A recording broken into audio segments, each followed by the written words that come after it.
जय श्री कृष्ण। आज हम श्रीमद् भगवद गीता यथारूप का दूसरा अध्याय गीता का सार पढ़ने जा रहे हैं। संजय ने कहा, करुणा से व्याप्त शोकायुक्त अश्रुपूरित नेत्रों वाले अर्जुन को देखकर मधुसूदन कृष्ण ने ये शब्द कहे। तात्पर्य, इसका अर्थ है भौतिक पदार्थों के प्रति करुणा, शोक तथा आंसू ये सब असली आत्मा को ना जानने के लक्षण हैं। शाश्वत आत्मा के प्रति करुणा ही आत्म साक्षात्कार है। इस श्लोक में मधुसूदन शब्द महत्वपूर्ण है। कृष्ण ने मधु नामक असुर का वध किया था और अब अर्जुन चाह रहा था कि कृष्ण उस अज्ञान रूपी असुर का वध करें जिसने उसे कर्तव्य से विमुख कर रखा है। यह कोई नहीं जानता था कि करुणा का प्रयोग कहाँ होना चाहिए। डूबते हुए मनुष्य के वस्त्रों के लिए करुणा मूर्खता होगी। अज्ञान सागर में गिरे हुए मनुष्य को केवल उसके बाहरी पहनावे अर्थात स्थूल शरीर की रक्षा करके नहीं बचाया जा सकता। जो इसे नहीं जानता और बाहरी पहनावे के लिए शोक करता है वह शूद्र कहलाता है, अर्थात वह वृथा ही शोक करता है।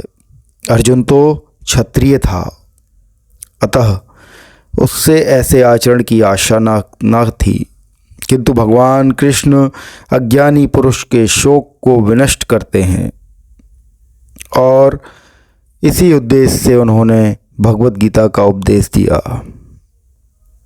यह अध्याय हमें भौतिक शरीर तथा आत्मा के वैश्लेषिक अध्ययन द्वारा आत्म साक्षात्कार का उपदेश देता है, जिसकी व्याख्या परम अधिकारी भगवान कृष्ण द्वारा की गई है। यह साक्षात्कार तभी संभव है जब मनुष्य निष्काम भाव से कर्म करे और आत्मबोध को प्राप्त हो। श्री भगवान ने कहा, हे अर्जुन, तुम्हारे मन में यह कलमश आया कैसे? यह उस मनुष्य के लिए तनिक भी अनुकूल नहीं है जो जीवन के मूल्य को जानता हो। इससे उच्च लोक की नहीं अपितु अपयश की ही प्राप्ति होती है।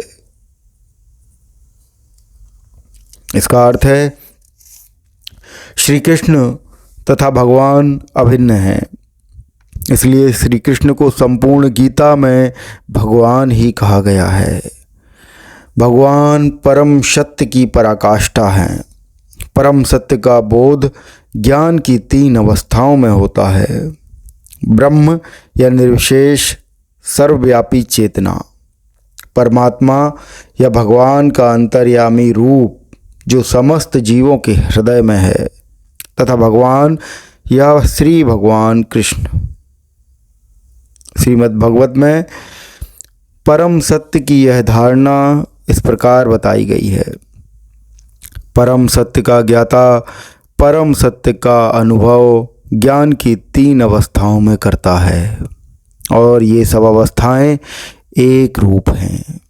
ये ब्रह्म, परमात्मा तथा भगवान के रूप में व्यक्त की जाती हैं। इन 3 दिव्य पक्षों को सूर्य के दृष्टांत द्वारा समझाया जा सकता है, क्योंकि उसके भी 3 भिन्न भिन्न पक्ष होते हैं, यथा धूप, सूर्य की सतह तथा सूर्यलोक स्वयं। जो सूर्य के प्रकाश का अध्ययन करता है वह नौसिखिया है। जो सूर्य की सतह को समझता है वह कुछ आगे बढ़ा हुआ होता है, और जो सूर्य लोक में प्रवेश कर सकता है वह उच्चतम ज्ञानी है।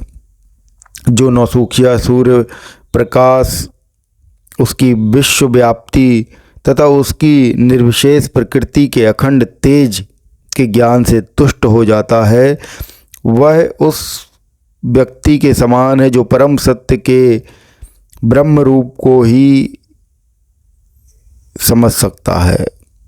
जो व्यक्ति अधिक जानकार है वह सूर्य गोले के विषय में जान सकता है, जिसकी तुलना परम सत्य के परमात्मा स्वरूप से की जाती है।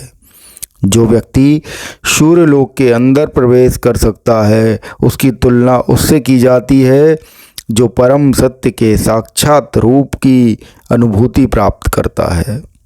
अतः जिन भक्तों ने परम सत्य के भगवान स्वरूप का साक्षात्कार किया है वे सर्वोच्च आध्यात्मवादी हैं। यद्यपि परम सत्य के अध्ययन में रत सारे विद्यार्थी एक ही विषय के अध्ययन में लगे हुए हैं। सूर्य का प्रकाश, सूर्य का गोला तथा सूर्य लोक की भीतरी बातें, इन तीनों को एक दूसरे से विलग नहीं किया जा सकता। फिर भी तीनों अवस्थाओं के अध्येता एक ही श्रेणी के नहीं होते। संस्कृत शब्द भगवान की व्याख्या व्यासदेव के पिता पराशर मुनि ने की है। समस्त धन, शक्ति, यश, सौंदर्य, ज्ञान तथा त्याग से युक्त परम पुरुष भगवान कहलाता है। ऐसे अनेक व्यक्ति हैं जो अत्यंत धनी हैं, अत्यंत शक्तिमान हैं, अत्यंत सुंदर हैं और अत्यंत विख्यात, विद्वान तथा विरक्त भी हैं, किंतु कोई साधिकार यह नहीं कह सकता कि उसके पास सारा धन, शक्ति आदि है। एकमात्र कृष्ण ही ऐसा दावा कर सकते हैं क्योंकि वे भगवान हैं। ब्रह्म, शिव या नारायण सहित कोई भी जीव कृष्ण के समान पूर्ण ऐश्वर्यवान नहीं है। अतः ब्रह्म संहिता में स्वयं ब्रह्मा जी का निर्णय है कि श्री कृष्ण स्वयं भगवान हैं। ना तो कोई उनके तुल्य है, ना उनसे बढ़कर। वे आदि स्वामी या भगवान हैं, गोविंद रूप में जाने जाते हैं और समस्त कारणों के परम कारण हैं।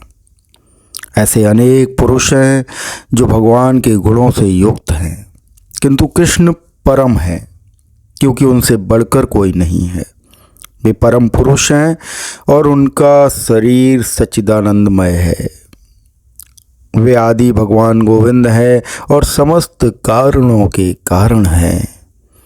भागवत में भी भगवान के नाना अवतारों की सूची है, किंतु कृष्ण को आदि भगवान बताया गया है, जिससे अनेक अनेक अवतार तथा ईश्वर विस्तार करते हैं।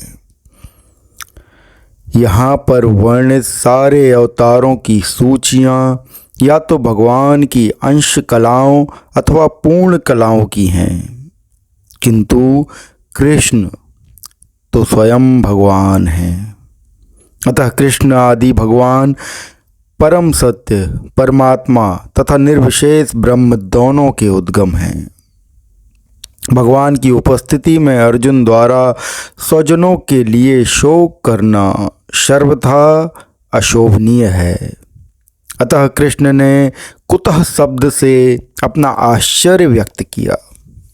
आर्य जैसी सभ्य जाति के किसी व्यक्ति से ऐसी मलिनता की उम्मीद नहीं की जाती। आर्य शब्द उन व्यक्तियों पर लागू होता है जो जीवन के मूल्य को जानते हैं और जिनकी सभ्यता आत्म साक्षात्कार पर निर्भर करती है। देहात्म बुद्धि से प्रेरित मनुष्यों को यह ज्ञान नहीं रहता कि जीवन का उद्देश्य परम सत्य विष्णु या भगवान का साक्षात्कार है। वे तो भौतिक जगत के ब्रह्म स्वरूप से मोहित हो जाते हैं। अतः वे ये नहीं जानते, ये नहीं समझ पाते कि मुक्ति क्या है। जिन पुरुषों को भौतिक बंधन से मुक्ति का कोई ज्ञान नहीं होता वे अनार्य कहलाते हैं।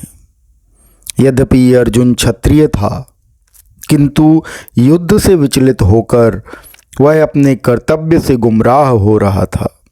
उसकी यह कायरता अनार्यों के लिए ही शोभा देने वाली हो सकती है।